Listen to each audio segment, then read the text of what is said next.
Vaheguru, Vaheguru, Vaheguru, Vaheguru.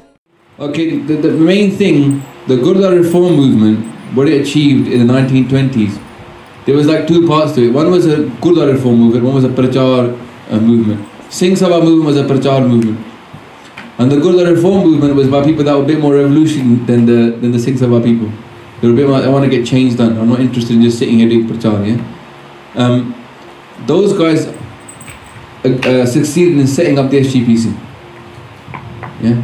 So although now we all can't say SGPC in it, I don't know, SGPC, yeah? But in reality, we fought really hard to get the SGPC so we could manage our own Gurdwara. The British didn't have to. The British used to manage our Gurdwara before.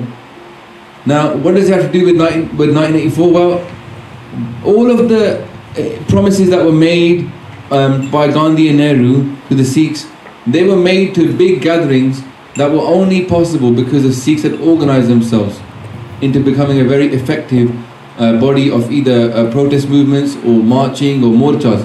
We got used to morche in the Gurdwara Reform Movement. Nankana Sahib Morcha, so many morche that happen all the time, yeah? Guru Ka Bagh Morcha. So we got used to doing morche, yeah? And we were very good at them, and they succeeded from the British. So when Nehru and Gandhi came to Lahore and Amritsar, and they saw the morche that we organized to get the British out of India, they were like, whoa, these guys are amazing. And it says, there's an article, it's in the Wagner course, there's an article by the press, by the Times Times of UK, and they say that the Sikhs put on a show that put the Congress to shame. So Nehru was very embarrassed actually, because what he was doing was nothing, big numbers. The Sikhs were turning out in big numbers. So these guys promised us then that we would be part of India. They didn't want us to steal the limelight and get a massive country for themselves.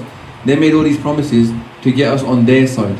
They didn't intend to keep any of those promises, but we took their promise. I don't know why we believed them.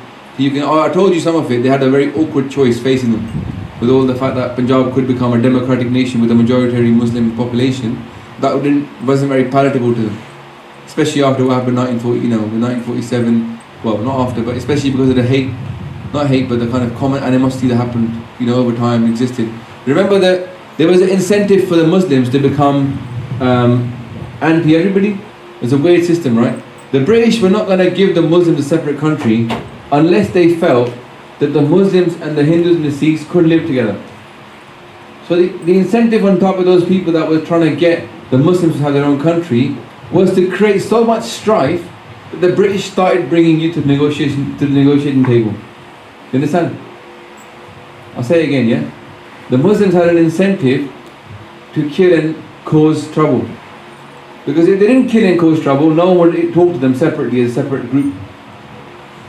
So the system worked really mad. So basically, all the leaders of the Pakistan movement, they were trying to create strife. Just like in many ways now, with the Islamic movement, there's an incentive on the sides of the people that are running that movement to create rift between the normal Muslims in this country, or in England, and the normal British people in that country. So they create situations which causes the two groups to separate. And when one side starts hating the other side, then they say to the Muslims, see, they hate you. You should join us. You need to become strong because they hate you. So there's always been an incentive to make people feel that they're under threat. Yeah? And this is created, like for example in England, about 20-30 people created this thing called you might have seen a Muslim patrol. They're walking around the streets of London and stopping people that were drinking alcohol. They go, this is a Muslim area, get out of here. You see? They're just walking around saying, Muslim patrol, Muslim patrol. You can't drink at the mosque, get out, go away from here. That caused so much trouble for the Muslim community. And they polarized people against the Muslims. And now they can say to the Muslims, see, they hate you. So this is what was happening in Punjab. They were creating the situation where they were making the Hindus feel that they were under threat from the Sikhs. Yeah? But in terms of the Gurdwara Reform Movement, the only thing it had is that we were very good at doing stuff. That's why probably we punched way above our weight.